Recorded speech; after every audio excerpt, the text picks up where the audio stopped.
آپ جس رستے پہ ہیں وہ رستہ مشکل صحیح، وَإِنَّمَا الْعُسْرِ يُسْرًا إِنَّمَا الْعُسْرِ يُسْرًا، کہ ہر مشکل کے بعد آسانی ہے. ایک ہی آیت میں دو دفعہ اللہ تعالیٰ وعدہ کر رہے ہیں. تو آپٹیمزم تو یہ کہتا ہے کہ جس کو مشکل نظر آئی وہ خوشخبری ہے، جس کو مشکل نہ نظر آئی اس کو ڈر جانا چاہیے. اگرچہ عاجزی کا ایک حصار راہ میں ہے، میری اڑان سے خائف غبار راہ میں ہے.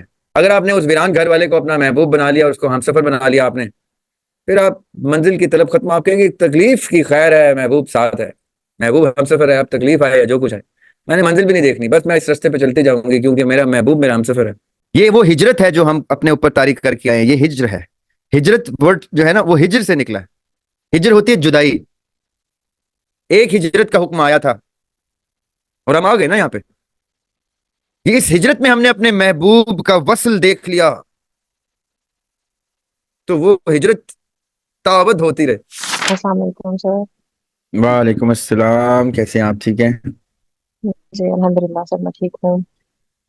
سر میرا کوشچن اسی سے ریلیٹڈ تھا کہ ہم نے سسٹم آف ہوم پہ بات کر رہے ہیں، تو یہاں پہ اپوزٹ ہے. سسٹم آف ہوم جو ہے وہ mostly the head of the family بناتے ہیں، لیکن میرے کیس میں سسٹم آف ہوم شاید مجھے بنانا پڑ رہا ہے، اور اس کی وجہ سے مجھے بہت بیکلیش فیس کرنے کو ملتا ہے. سب سے پہلے تو میرے اپنے فادر میرے خلاف ہو گئے ہیں. I'm a married, I do have kids. تو میں بہت کوشش کر رہی ہوں کہ جہاں میرے فنڈامنٹلس خود کے خراب تھے میں وہاں ٹھیک کرنے کی کوشش کر رہی ہوں، لیکن بیکلیش یہی آتا ہے کہ یہ تو وہ فلاں ہو گئی ہے، یہ تو فلاں ہو گئی ہے، اور یہ تو رستے سے بھٹک گئی ہے، اس کا کچھ نہیں کیا جا سکتا. حالانکہ میں کچھ اوپنلی نہیں کرتی، نہ ہی کوئی میں روڈ ہوں یا بدتمیز ہوں، لیکن ایک آپ کی باتوں سے پتہ چل جاتا ہے. تو بعض اوقات ایسا ہوتا ہے کہ میں اپنے بچوں پہ فلی فوکس ہوں ان کی تربیت کرنے میں، لیکن جب مجھے بیکلیش فیس کرنے کو ملتا ہے تو میں تھوڑا بیک آؤٹ کر جاتی ہوں، اپنے آپ کو چھپا لیتی ہوں تاکہ میں پاور گین کروں دوبارہ سے، اور پھر سے ایک مطلب ایک سسٹم گھر کا خراب نہ ہو، تاکہ میں یہ نہ ہو کہ میں پہلے گھر کے اندر اس سارے ہنگامے کو ٹھیک کرنے پہ لگ جاؤں، اور جو میرا اوریجنل میری پرائورٹی ہے اس کو میں اگنور کر دوں. تو مجھے سمجھ نہیں آتی کہ یہ کیا میری سول ذمہ داری صرف یہی ہے کہ میں اپنے بچوں کی تربیت اس طرح سے کروں، یا اس کے علاوہ بھی مجھے اپنی رسپانسبلٹی سمجھ نہیں آتی. وہ پلیز ایک بتا دیں کہ کیسے اس کو کیا جائے گا. دیکھیں، ایک ہے ذرا سا آپٹمسٹک جواب آپ کے سوال کا اور ایک ہے ذرا سا ریئلسٹک جواب. میں آپ کو دونوں جواب دیتا ہوں.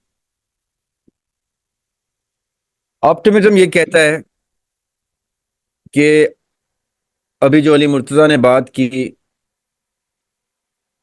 اگلے 10 20 30 سالوں میں واقعی علی مرتضیٰ ان ٹیبلز پہ بیٹھ کے the fate of the third world countries کے ڈیسیجن میکنگ میں ایک سٹیک ہولڈر ہو. یہ آپٹمزم ہے.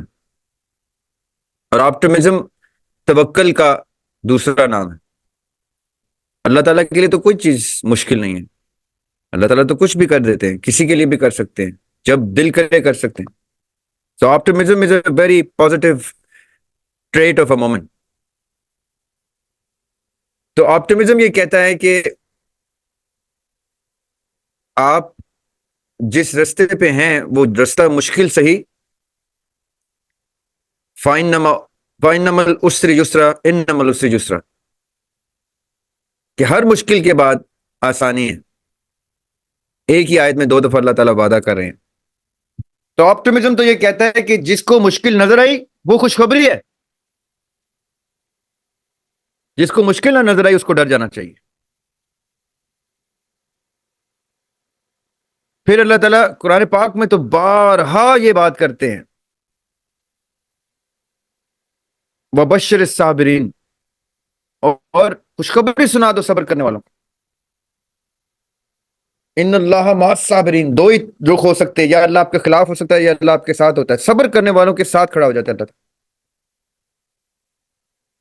قرآن آپٹمزم کی انتہا اپنے وعدوں سے پرووائڈ کر دیتا ہے. اس لیے آپ نے آپٹمزم میں رہتے ہوئے تو کسی چیز کی ٹینشن نہیں لینی، خالی صبر سے کام لے کے استقامت سے کام لینا ہے. صبر کا مطلب ہوتا ہے استقامت، کہ جو کم وقت میں اسی منہج پہ قائم ہوں جس پہ میں چل رہی ہوں یا چل رہا ہوں.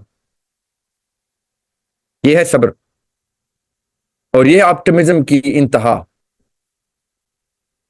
ایک ہے ریئلزم. ریئلزم یہ ہے کہ میں آپ کو اپنے 2 شعر سناتا ہوں, اس میں ریئلزم پتہ چلے گا آپ کو کہ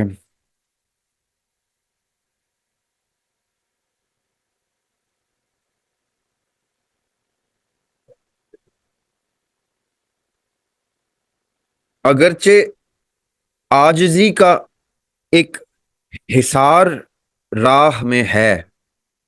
حصار ہوتا ہے قید یا باؤنڈری.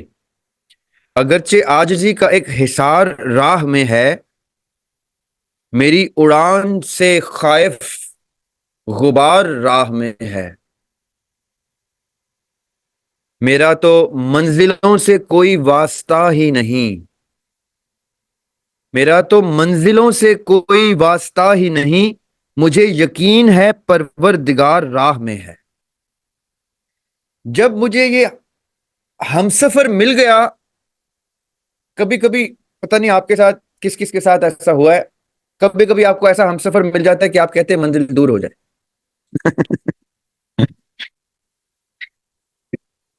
کبھی ایسا ہمسفر ہوتا ہے آپ کے ساتھ, آپ کہتے ہیں زندگی سفر میں ہی گزر جائے.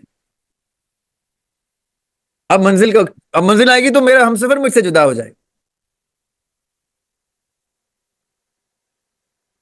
تو جب آپ کا ہمسفر آپ کا محبوب بن جائے یا آپ کا محبوب آپ کا ہمسفر بن جائے, پھر منزلوں سے کوئی واسطہ نہیں رہتا. پھر آپ کہتے ہیں میں راستے میں ہی رہوں, یہ سفر برقرار رہے, ہم سفر میرے ساتھ رہے. That's it. I do not want to see the end of the سفر. منزل نہیں چاہیے مجھے, پھر مجھے یہ سفر چاہیے. یہ سفر میری زندگی ہے, یہ سفر میرے محبوب نے, میرے ہم سفر نے اس سفر کو معتبر کر دیا. بس ریئلزم یہ ہے. جب امام حسین علیہ السلام خانہ کعبہ سے چل پڑتے ہیں 10 ذی الحج کو حج ترک کر کے, حج ترک کر کے چلتے ہیں, جو ان کے نانا کی زندگی کی آخری منزل تھی, جہاں کھڑے ہو کے انہوں نے کہا آج تم پر دین مکمل ہو گیا. ادھر اسی نانا کے نواسے کھڑے ہوئے ہیں اور لوگ ان کے اصحاب دیکھ رہے ہیں کہ حج کیوں نہیں کر رہے, تو وہ کہتے ہیں میں نے دین مکمل نہیں ہوا, آج تم پر دوبارہ دین مکمل نہیں ہو سکا, تو اس لیے میں جا رہا ہوں, میں حج نہیں کر سکتا. اب وہ سفر میں چل پڑے ہیں. 10 ذی الحج سے لے کے 10 محرم تک کا سفر ہے ان کا. کبھی کسی نے پوچھا کہ ان کی منزل کیا تھی؟